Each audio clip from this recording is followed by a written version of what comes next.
kaze mu kiganiro intwaro nziza. Uyu munsi tubayagira ku bijanye n'inama yabereye mu Kayanza mu ihoteli Le Paradis ku magenekerezo ya 12 na 13 Munyonyo uyu mwaka. Iyo nama ikaba yari yerekeye abaserukira abandi mu rwaruka ruhurikiye mu migambwe yemewe n'amategeko mu gihugu cacu. Ikaba yari yatunganijwe n'ishirahamwe BRTP. Iyo nama ikaba yari yitabwe n'abategetsi batandukanye. Aha twovuga umushikiranganje w'intwaro yo hagati mu gihugu, iterambere rusangi n'umutekano, umunyamabanga ntayegayezwa ajeje intwaro yo hagati mu gihugu, ubuserukira ishirahamwe rya Buraya, umuhuza bikorwa mu ishirahamwe BRTP, icegera ca mbere c'urongoye ihuriro ry'imigambo yemewe n'amategeko mu Burundi, buramatari w'intara ya Kayanza n'abandi. Mwijambo ryiwe buramatari w'intara ya Kayanza yaramenyesheje abaraho ko intara ya Kayanza igizwe n'amakomini 9, igahana urubibe n'igihugu c'u Rwanda. Mu buraruko, mu burengero hari intara za Cibitoki na Bubanza, mu buseruko hari intara ya Ngozi, mu bumanuko naho hari intara za Muramvya na Gitega. Iyo ntara ya Kayanza ngo igizwe n'intara kama 3: Mugamba, Buyenzi na Kirimiro. Ngo ni intara kandi irimwe abantu benshi, higanje mu rwaruka, aho abarenga ibice 50% bari mu gice c'urwaruka. Umushikiranganje w'intwaro yo hagati mu gihugu, iterambere rusangi n'umutekano, ari nawe yuguruye ivyo bikorwa, yarakengurukiye abarongoye intara ya Kayanza, ashimira n'urwo rwaruka rwemeye kwitaba ubwo butumire, ngo nakare kazoza k'igihugu nibo gahagazeko. Ntiyibagiye no gushimira ishirahamwe BRTP mu bikorwa vyiza kandi bitandukanye rikora mu gutsimbataza demokarasi.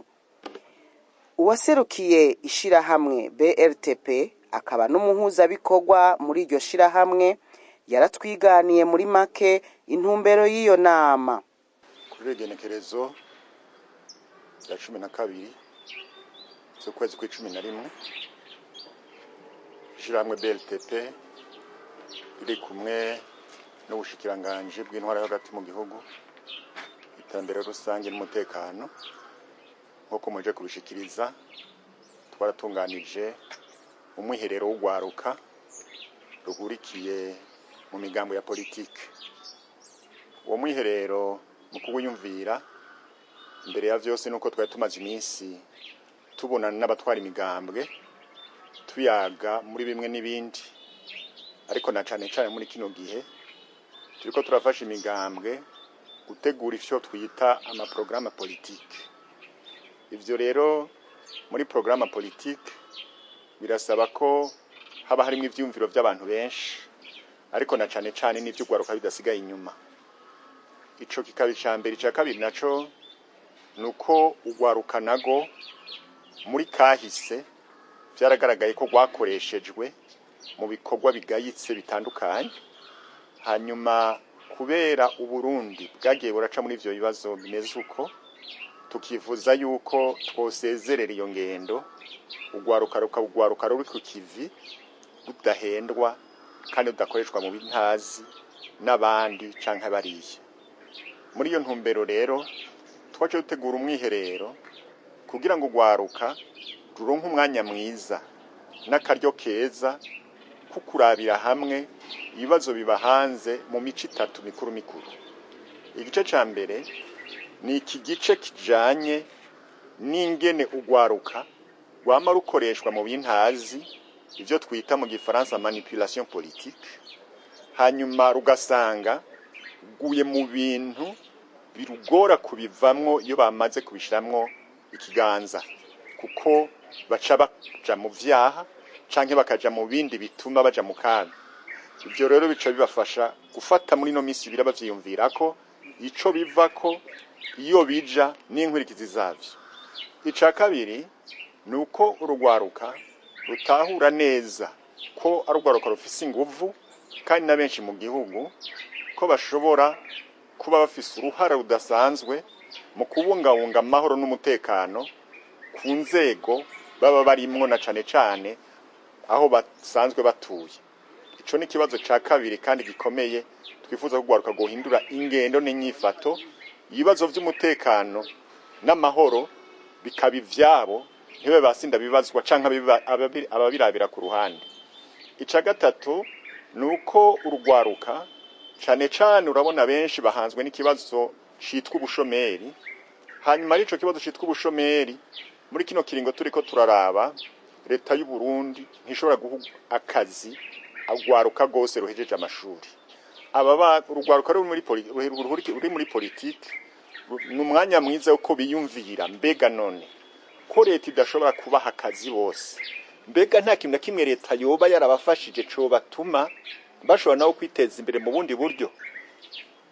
Umuco wa gatatu w'ivyo vyiyumviro uraho nyene, aho tuvuga tuti hariho ivyo leta yakoze kandi vyiza cane ari vyo vyofasha ugwaruka kugira ngo bashobore kwitunganiriza imigambi baseguwe n'ivyo leta imaze gushiraho nk'ivyishimikizo canke nk'urufatiro.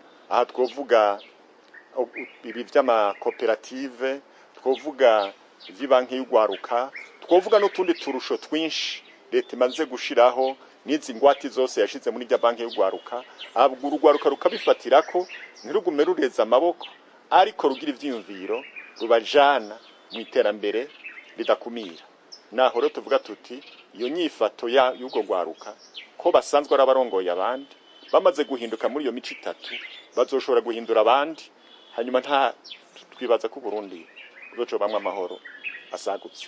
Kwigenekerezo rya 13 Munyonyo aho hari bukeye bwaho iryo shirahamwe BRTP riri kumwe n'ugo gwaruka hamwe n'indongozi zitandukanye barateragiye ibiti mu ntumbero yo gukingira ibidukikije.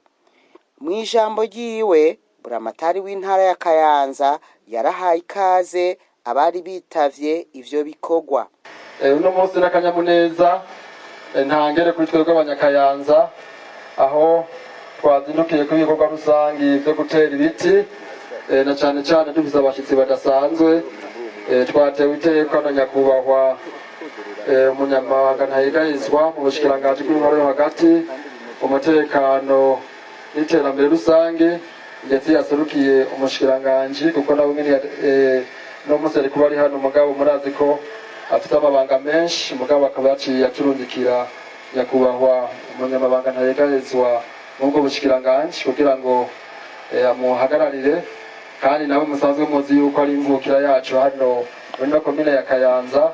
Twongere twakire n'abashitsi abamubona bambaye umwambaro udasa n'uwo abandi bafise, n'abanyamigambwe, imigambwe isanzwe ikorera mu gihugu cacu, apana mu Kayanza gusa mu gihugu cacu, uko baje bava mu mihingo y'u Burundi itandukanye, aho bamaze iminsi bari kumwe, bari mu vyigwa cane cane ivyigwa bibakundisha, ivyigwa bikundisha igihugu, ivyigwa bibereka ingene aho amerekera igihugu cacu gifise. Nabo nyene tubakire mu kubakiriza amashi menshi cane. Umunyamabanga ntayegayezwa ajeje intwaro yo hagati mu gihugu yari yaserukiye umushikiranganje w'intwaro yo hagati mu gihugu, iterambere rusangi n'umutekano, yarakeje intara ya Kayanza kuko yabaye ya mbere mu gukingira ibidukikije ku rwego rw'igihugu. Ufashe kano kanya mu kibanza canya ku mushikiranganje w'intwaro hagati mu gihugu, iterambere rusangi n'umutekano, yafatiriwe ku munota wa nyuma kuko twari tumaranye iminsi ngaha mu ntara ya Kayanza dukorana inama n'aba barongoye abandi mu migambwe yemewe n'amategeko ikorera mu Burundi. Uno munsi rero bari bashimye kuza kwifarikanya n'abanyakayanza mu bikorwa bya misi yose byo gukingira ibidukikije. Sinzi ko mwari mubizi intara ya Kayanza yabaye mu zambere zakoze neza umwaka uheze gukingira ibidukikije. Ngira mwarabonye ko buramatari bamuhaye agashimwe, yashobora mukuru w'igihugu yaramuhaye agashimwe ko yakoze neza. Uno munsi rero murabona twaje gutera ibiti, urugwaruka rurongoye abandi rwaje kubafasha kugira dukingire ibidukikije. Igiti turagiteye mugabo abasi bazoca bagaruka kukibagara, si uzogaruka kuringaniza aho kiri. Abanyakayanza tubifate mu minwe kugira inguvu zigiye ngaha ntizibe imfagusa. Ntiyibagiye gukeza ubwo rwaruka ingene rwagiye hamwe kugira rugire imbono imwe. Aha rero urugwaruka rurongoye abandi rwaje kubereka ko rwagize umunoni mu bikorwa byabo bya misi yose. Urabona ko bari kumwe, barahimbawe, bahimbawe no kuba kumwe namwe. Turakeje rero abariko barabafasha mu nyigisho barimwo, kw'ivyo barimwo bariko bavugana ivyerekeye imbono bo bafise imbono imeze gute mu migambwe yabo, mu miryango yabo, n'imbono y'igihugu ico bita vision ni igiki, kugira ntibagende nk'uruyuzi, kugira ntihagire n'ababahenda, kuko urabona ko urwaruka kenshi iyo utabaye maso hari baza kubahenda. Ibyo rero barabiciye nino, barabonye ingaruka mbi, ni naco gituma tunabakeje nabo nyene, kuko umwanya wose bamaze ngaha ntiwabaye umwanya w'imfagusa. Kandi twizera yuko n'ibyo bakuye mu nyigisho barimwo bazobishikiriza abo barongoye mu migambwe yabo. Ni imigambwe yose ikorera mu gihugu cy'u Burundi, imigambwe yose nta n'umwe wasivye. Ni intango tutanguye kandi intango nziza izodushikana mu bihe tuzoba turimwo mu myaka iza, kuko dufise intumbero ihangiro y'uko duteza imbere igihugu, ata n'umwe asigaye inyuma, ata n'umwe yisigaje inyuma, ata n'umwe basigaje inyuma, kugira tugende twese ku murongo umwe dutera imbere co kimwe.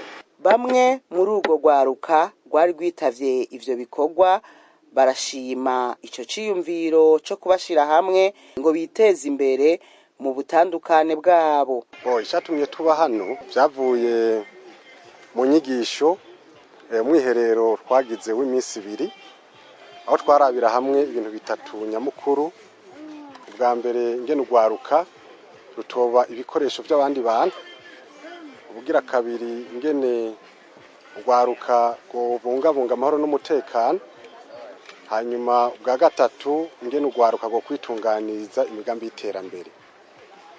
Muri ivyo vyigwa rero twarahanye ivyiyumviro bitandukanye, turerekana ibibazo dufise kuri tere, cyane cyane nka twebwe abaseneri, rwaruka rwo muri seneri, ibibazo duhura byo guturatuzwa, byo gutotezwa n'ibindi, aho twanasavye mbere yuko bodufasha kugira ngo amategeko y'igihugu nk'uko ari meza akurikizwe kuri bose, hanyuma umuntu wese atunganirizwe atakuraba nkunzi canka kampinga yanje, abantu bose bafatwe kumwe, imigambwe ifatwe kumwe, n'ugwaruka twese muri rusangi dufatwe kumwe, kuko leta umuvyeyi wa twese. Twebwe ico ni cyumviro ciza cyane dushima kandi dukunda. Je ndabona na hano turi, ndabona bene wacu bimbonera kure hirya no hino, kandi murabibona nk'ubu vyumva yuko turabavandimwe twese duhuriye kuri tere, umwe wese ariko arashikiza ivyumviro vyiwe, bakumva yuko umwe wese adashobora atari ngombwa ngo ahoze icyumviro n'ubundi, bakumva yuko wari wese abwirizwa gukora ibikorwa vyiwe ku mugaragaro yisunza amategeko atangorane.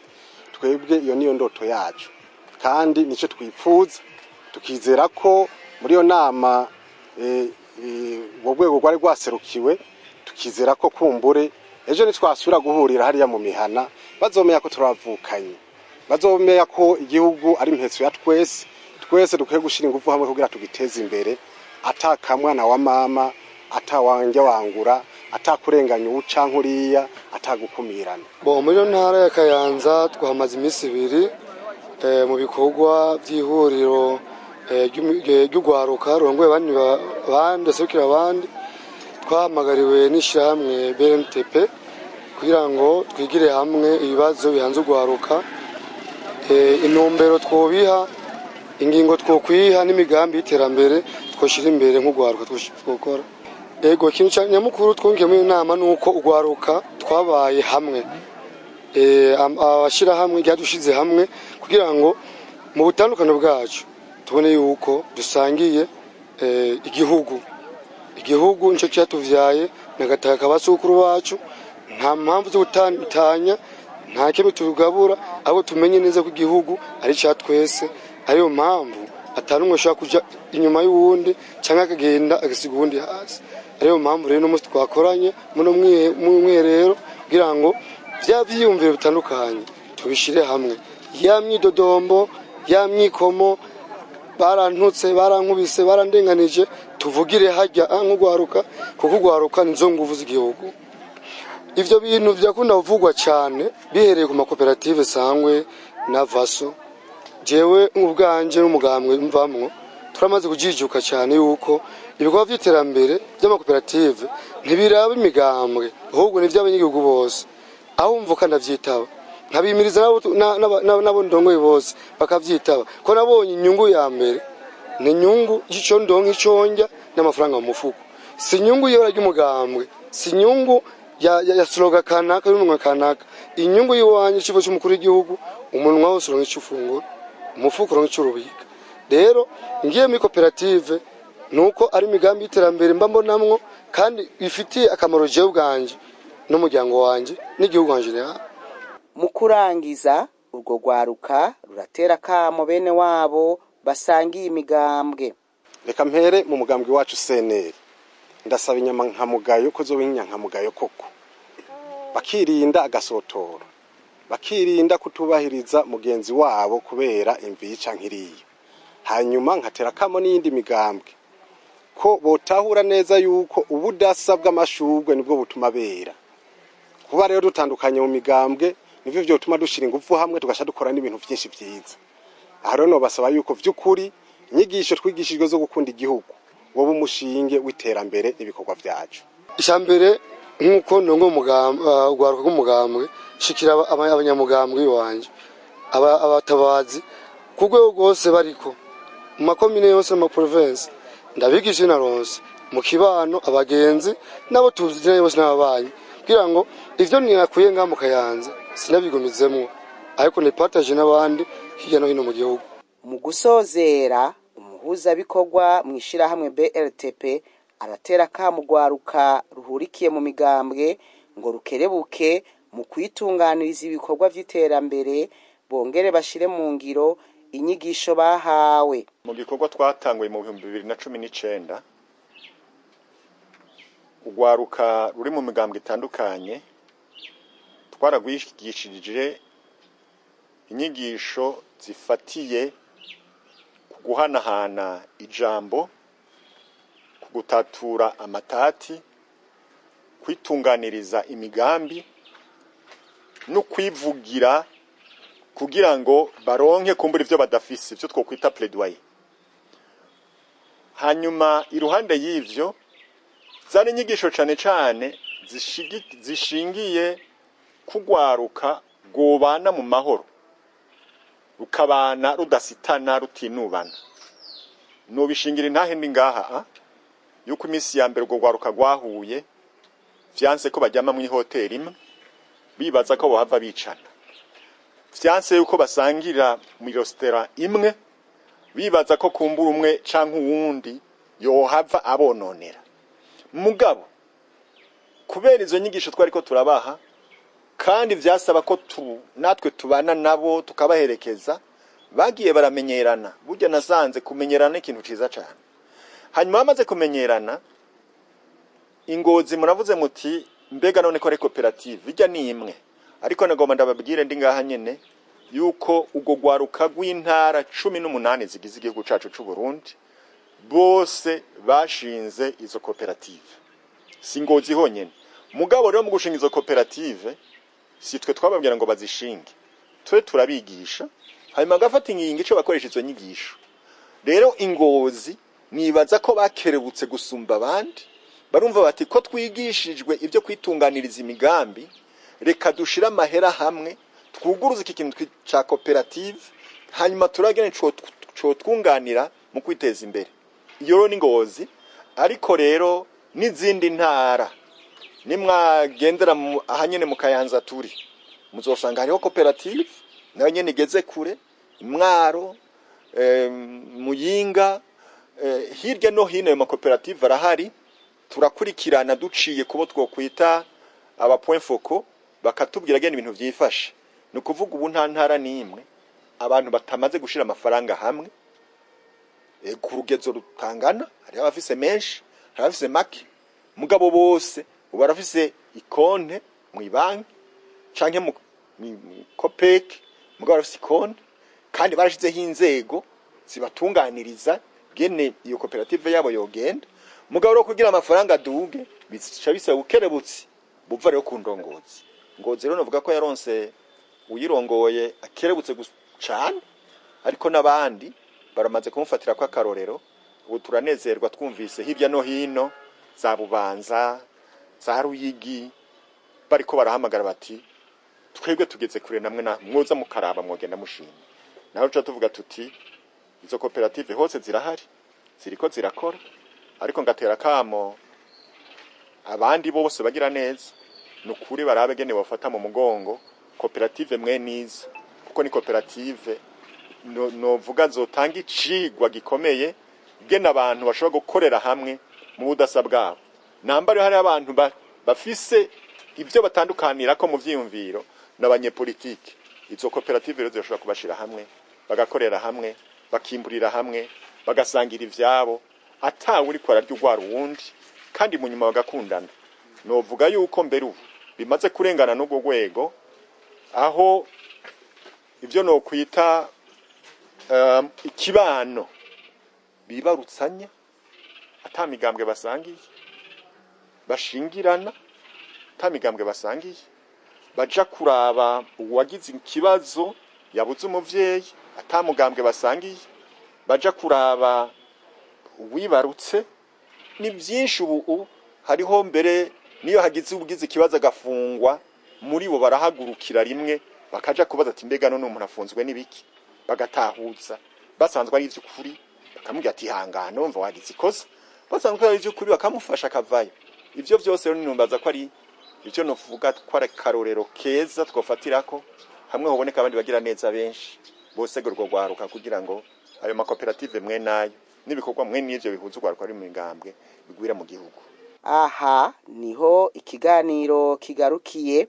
Mwakoze kudukurikirana, naho ubutaha.